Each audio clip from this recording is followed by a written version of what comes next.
Hello student. हम आज नया इंटर्नशिप के लिए हम अपनी तैयारी शुरू कर रहे हैं और स्कूल जाने से पहले हमें ये चीज़ बहुत ज़रूरी है जानना कि टीचिंग क्या है और एजुकेशन क्या है, और हम आज इसको लर्न करेंगे। और सबसे पहले जो हमारे को देखना है कि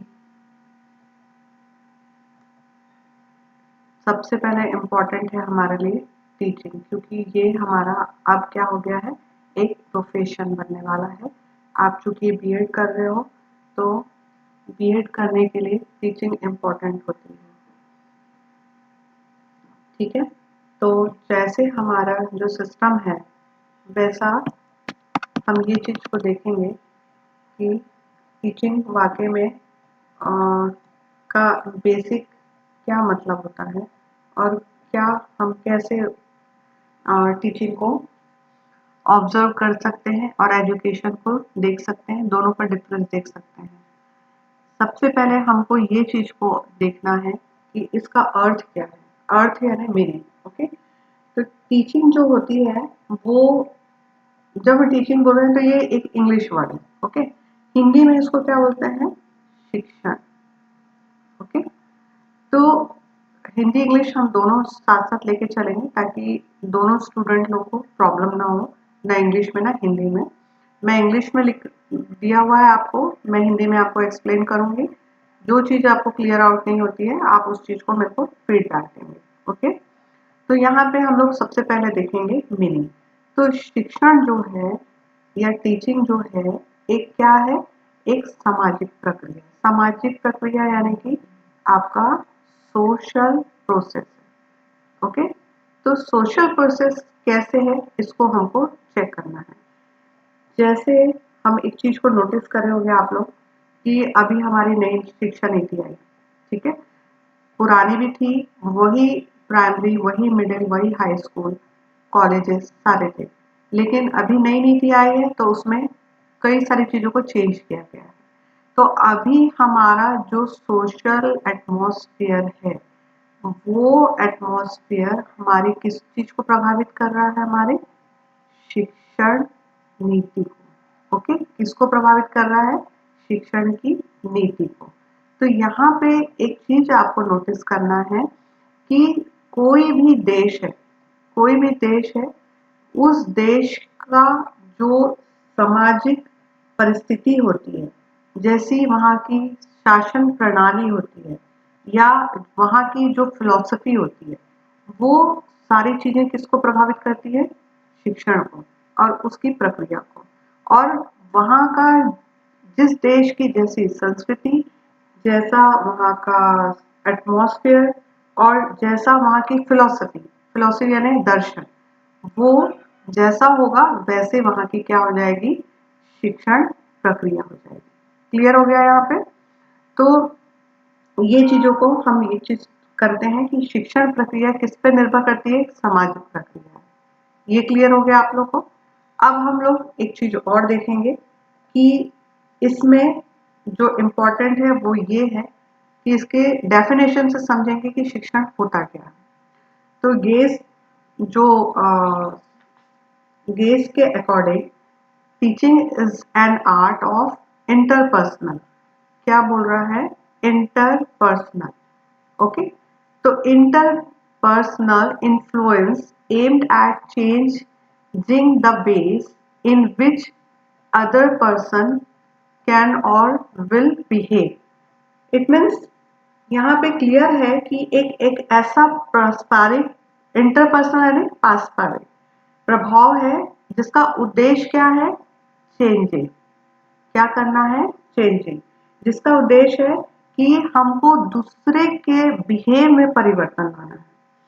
और यहाँ पे अभी जब आप लोग जब टीचिंग करोगे तो आप लोग को ये चीज एकदम क्लियर हो जाएगी कि हम जब किसी को पढ़ा रहे हैं तो यदि उसके बिहेव में चेंज नहीं हो रहा है, इसका मतलब है आपकी जो शिक्षण की प्रक्रिया है, जो टीचिंग है, वो आपकी इफेक्टिव नहीं है।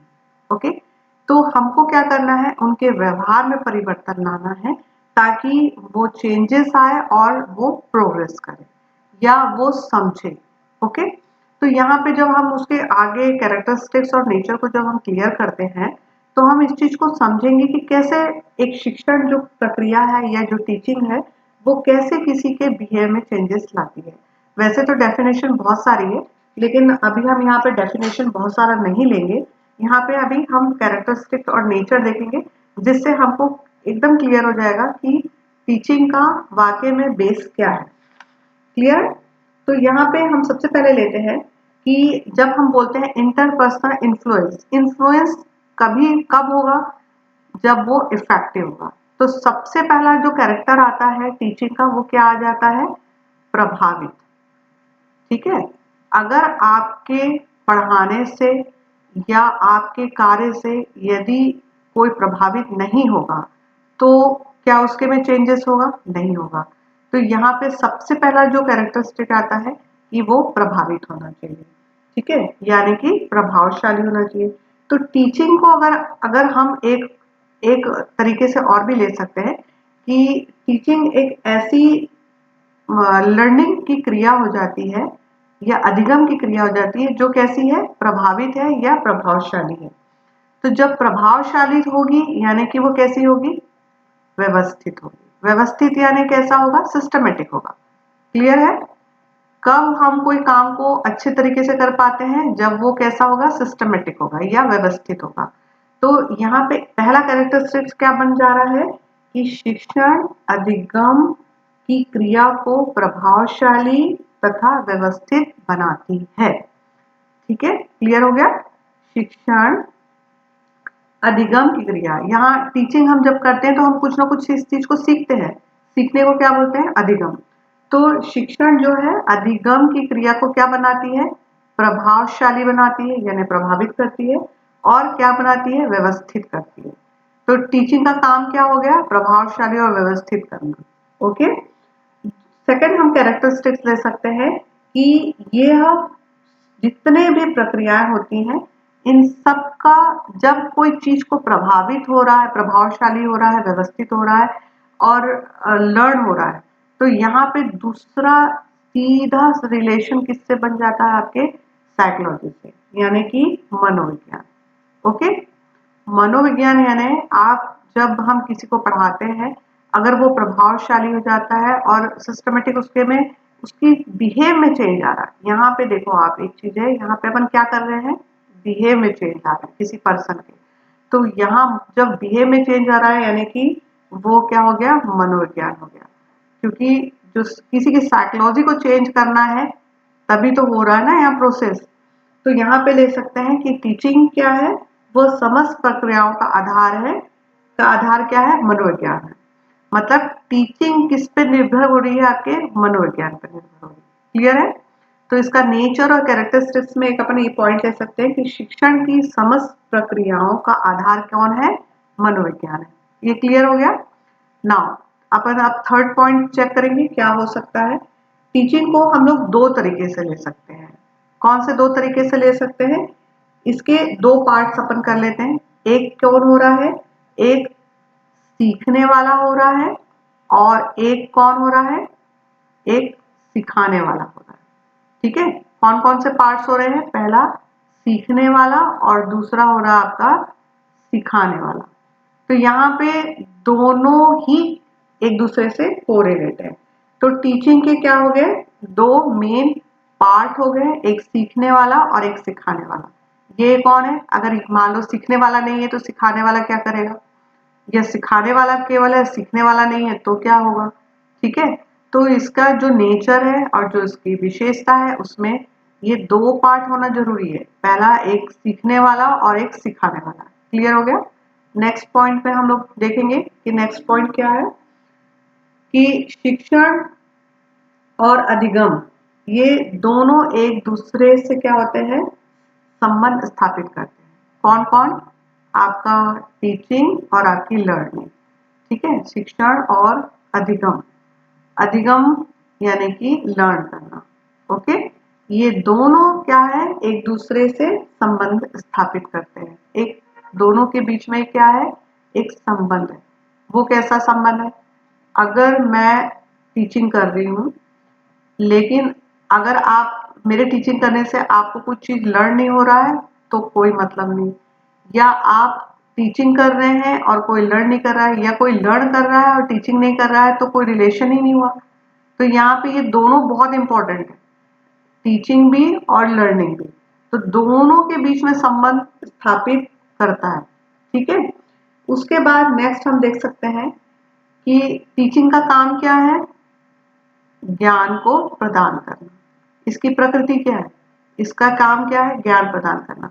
आप क्या कर रहे हो, आप कोई चीज को सीखोगे और सिखाओगे, तो आप अपने ज्ञान को क्या कर रहे हो, आप क्या कर रहे हो, अपने ज्ञान को क्या कर रहे हो, प्रदान कर रहे हो। क्लियर है, आप अभी सीख रहे हो ना, इसके बाद आप जब स्कूल जाओगे, टीचर बन जाओगे, तो आप लर्न करोगे और यही इंटर्नशिप में जो आप प्रैक्टिस किए हो ये जाके आप वहां पे यूज करोगे, यानी कि आप ज्ञान को क्या कर रहे हो, प्रदान कर रहे हो। क्लियर है। नेक्स्ट पॉइंट हम देखेंगे कि टीचिंग जो होता है मार्गदर्शन का काम करता है। मार्गदर्शन यानी कैसा होगा, आपको ये गाइड करता है। अब यहाँ पे यदि हमारे पास में ना हमारे पास में कोई फिलॉसफी होगी, ना हमारे पास मनोविज्ञान होगा, ना हमारे पास में कोई सिस्टम होगा, तो हम कैसे आगे बढ़ेंगे और कैसे आगे किसी को बढ़ाएंगे। तो यहाँ पे जो टीचिंग है वो क्या कर रहा है, आपका मार्गदर्शन का कार्य कर रहा है। और सबसे इम्पोर्टेंट चीज हम यहाँ पे आप देखेंगे वो ये कैरेक्टरिस्टिक्स है या ये उसका नेचर है कि ये क्रियाशीलता बनाए रखता है। क्रियाशीलता यानी कि भाई कोई व्यक्ति सोता रहेगा उसको आप सिखा सकते हो क्या, नहीं सिखा सकते ना, जब तक वो क्रियाशील नहीं होगा, जब तक वो खुद सीखना नहीं चाहेगा तब तक आप उसको नहीं सिखा सकते। इसलिए क्रियाशीलता बहुत इंपॉर्टेंट है। टीचिंग एक क्या है, क्रियाशीलता बनाए रखता है। यानी कि जब आप अभी स्कूल जाओगे, अपना प्लान बना के लेके जाओगे, आप उसको करके दिखाओगे तब तो उसका यूज होगा ना। यदि आप वो क्रिया ही नहीं करोगे तो आप सीखोगे कैसे और सिखाओगे कैसे। तो यहाँ पे क्रियाशीलता बनाए रखता है टीचिंग आपका। ओके, नेक्स्ट हम लेते हैं कि शिक्षण का जो अर्थ होता है वो अधिगम तथा शिक्षण की जितनी भी प्रक्रियाएं हैं वो सबका संगठित रूप है।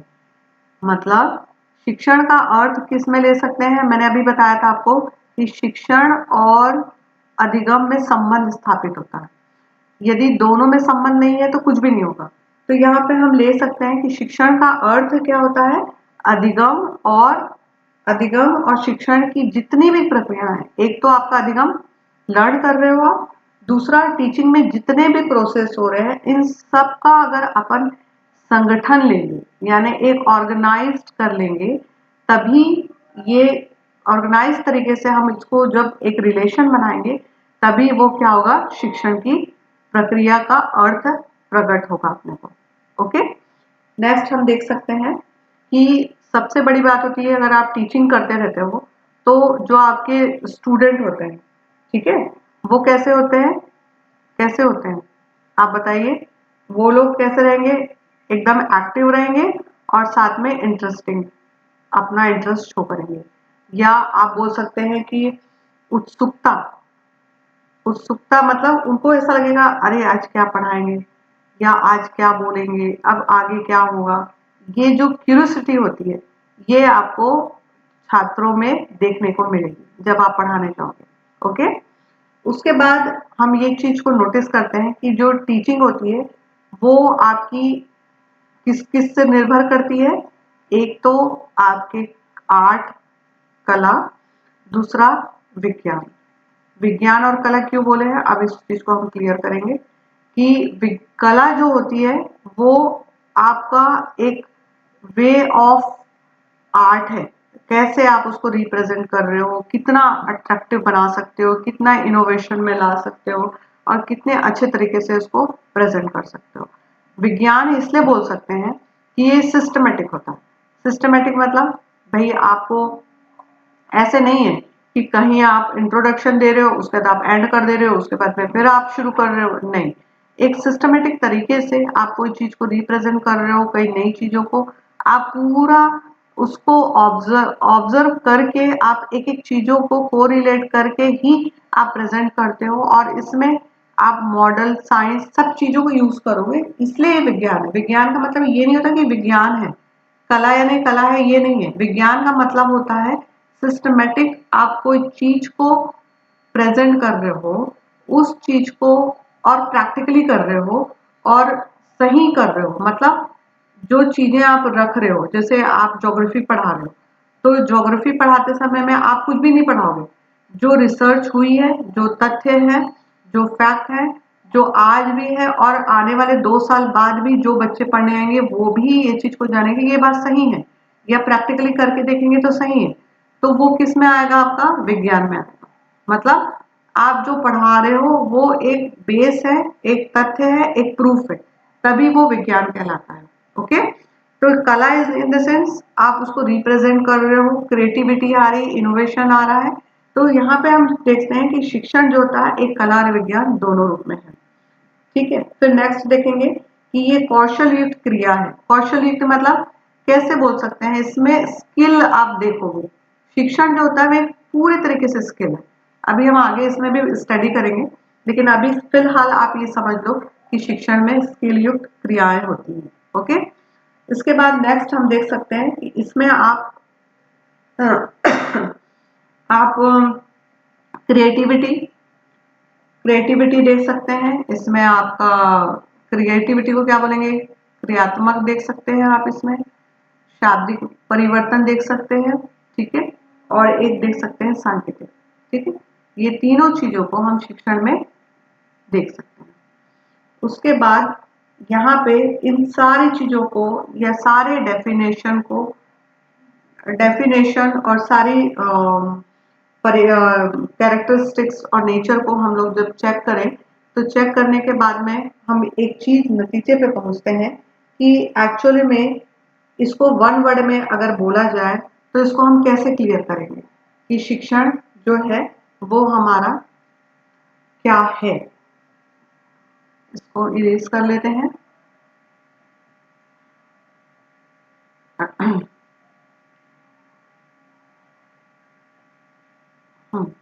यहाँ पे हम देखते हैं कि शिक्षण को अगर वन वर्ड में बोला जाए तो हम इसको कैसे डिस्क्राइब कर सकते हैं कि ये एक ऐसी प्रक्रिया है जिसके माध्यम से, हमने अभी क्या बताया था, ये प्रोसेस है। तो यहाँ पे ये पॉइंट आप ले लीजिए कि शिक्षण जो है वह एक ऐसी प्रक्रिया है जिसके माध्यम से किसके में चेंजेस लाना है अपने को? छात्रों के या स्टूडेंट के क्या क्या चेंजेस लाना है? उनके व्यवहारों। ठीक है, अगर व्यवहारों में परिवर्तन नहीं हुआ तो आपकी टीचिंग व्यर्थ है। तो शिक्षण एक ऐसी प्रक्रिया है जिसके माध्यम से छात्रों के व्यवहारों में क्या चेंजेस आने हैं? वांछित परिवर्तन लाने के उद्देश्य से विभिन्न प्रकार की जो क्रियाएं की जाती हैं। अभी यहाँ पे एक क्रिया नहीं हो रही है, यहाँ बहुत सारी क्रियाएं हो रही है ना। हम उनको साइकोलॉजिकली चेंज कर रहे हैं, हम उनको लर्न करा रहे हैं, बहुत सारी चीजें कर रहे हैं। तो क्या हो रहा है, फिर से एक बार देखेंगे। शिक्षण एक ऐसी प्रक्रिया है जिसके माध्यम से छात्रों के व्यवहारों में वांछित परिवर्तन लाने के उद्देश्य से विभिन्न प्रकार की क्रियाएं क्या की जाती हैं? संपादित की जाती है, यानी कि की जाती है। ठीक है, तो इसके फलस्वरूप शिक्षण और सिखाने वाले की परिस्थितियों में संबंध स्थापित हो जाते हैं। क्लियर हो गया ये?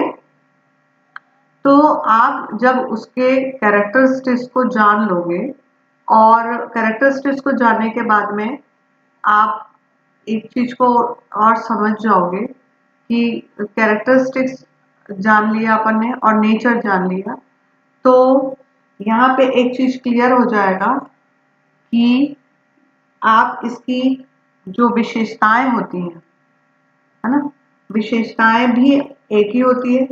मतलब जब आपको ये चीज क्लियर हो जाएगी तो आप उसका नेचर भी बता सकते हो, उसकी विशेषताएं भी बता सकते हो, और उसके बाद में उसका प्रेजेंट होना भी बता सकते हो। अब नेक्स्ट हम देखेंगे कि नेचर और कंपोनेंट्स क्या है टीचिंग के। अब यहाँ पे अपन ने क्या देखा था? विशेषताएं देखे थे और नेचर देखा था। ये दोनों को रिलेट थे एक दूसरे से कि वाकई में इसकी विशेषता और इसकी प्रकृति कैसी है। अब यहाँ पे ये चीज को हमको ऑब्जर्व करना है कि इसका नेचर एंड कंपोनेंट्स क्या है। कंपोनेंट्स यानी क्या हो जाता है कि तत्व क्या है। ठीक है, क्या क्या चीज को देखना है, प्रकृति और तथा तथ्य। तत्व, तत्व हिंदी में इसको तत्व बोलते हैं। ठीक है, प्रकृति तत्व का मतलब क्या होता है कि सबसे पहले हमने क्या देखा था कि ये क्या है, एक ज्ञान प्रदान करने की प्रक्रिया है। या सिंपल इसको आप ऐसे बोल सकते हो कि ज्ञान प्रदान करने की प्रक्रिया को क्या कहते हैं अपन, शिक्षण कहा जाता है। अब यहाँ पे एक चीज को मैं आपको समझाना चाहूंगी। जैसे यहाँ आप ले लीजिए शिक्षण, क्लियर, यहाँ आपका शिक्षण हो गया। अब शिक्षण को क्या करना है आपको, शिक्षण में क्या चीजें इंपॉर्टेंट थी, अधिगम। ओके, और अधिगम तब होगा जब शिक्षण होगी। तो दोनों एक दूसरे से कोरिलेट था ना, हमने बोला था कि जब दोनों होंगे तभी काम होगा। अब ये क्या हो गया आपका, क्लास हो गया। ठीक है, एक क्या ले लिया अपन, क्लास ले लिए जहाँ शिक्षण और अधिगम हो रहा है, अधिगम और शिक्षण हो रहा है। अब ये क्लास कहाँ पे है आपका, ये क्लास कहाँ पे है आपके, विद्यालय यानी कि स्कूल। ठीक है, अब ये स्कूल कहाँ है आपका, सॉरी ये मेरे थोड़ा डायग्राम कुछ गड़बड़ बन रहा है, इसको आप सर्कल ले लें। ठीक है, अब ये स्कूल कहाँ पे है आपका, सोसाइटी। ठीक है, ये आपका क्या है, सोसाइटी या समाज। ओके, तो यहाँ पे क्लियर होगा आपको कि यहाँ शिक्षण, समाज और स्कूल ये तीनों एक दूसरे को शो कर रहे हैं। ओके, तो इसमें हम एक चीज को क्लियर करना चाहते हैं कि इसकी प्रकृति और तत्व क्या है। तो यहाँ ये चीज क्लियर हो जाएगी कि ज्ञान प्रदान करने की प्रक्रिया को क्या कहा जाता है, शिक्षण कहा जाता है। इसमें वे सभी क्रियाएं या प्रयास आ जाते हैं जो सीखने में मदद करते हैं। किसमें करते हैं, सीखने में, अधिगम करने में मदद करते हैं और इससे प्रभावित करने वाली सामाजिक प्रक्रिया माना गया है। और ये छात्रों और प्राध्यापक तीनों को प्रभावित करते हैं। तो यहाँ पे तत्व कौन कौन से हो गए आपके, एक तो हो गया आपका क्लास, क्लास कहाँ है, स्कूल में, स्कूल कहाँ है आपका, समाज में। क्लियर हो गया। तो यहाँ पे हम जब देखेंगे कि इसकी प्रकृति और तत्व क्या है, शिक्षण और अधिगम दोनों है, एक ज्ञान प्रदान करने की प्रक्रिया है और ये परस्पर क्या करते हैं, सीखने में मदद करते हैं, एक सामाजिक क्रिया माना गया है इसको, और ये छात्रों और टीचर दोनों को प्रभावित करते हैं।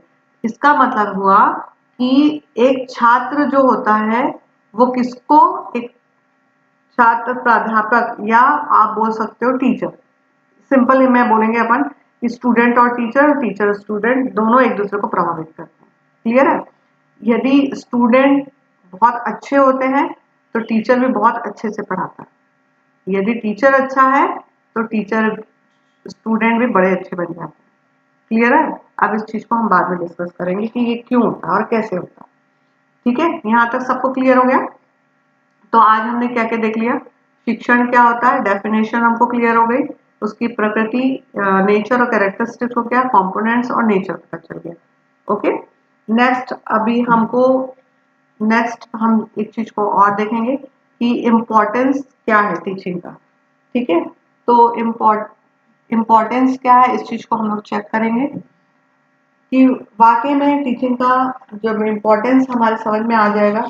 तो वैसे तो आपको बहुत सारी चीजें इसमें क्लियर हो गई होगी जो हमने उसकी कैरेक्टरिस्टिक्स और सब कुछ को देख चुके हैं। तो कि कैसे इसका हमारी लाइफ में प्रभाव पड़ता है। ठीक है, तो यहाँ पे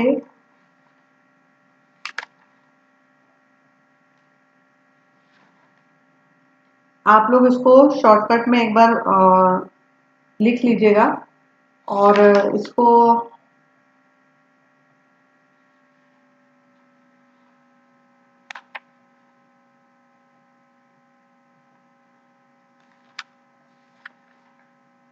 आगे हम चाहते हैं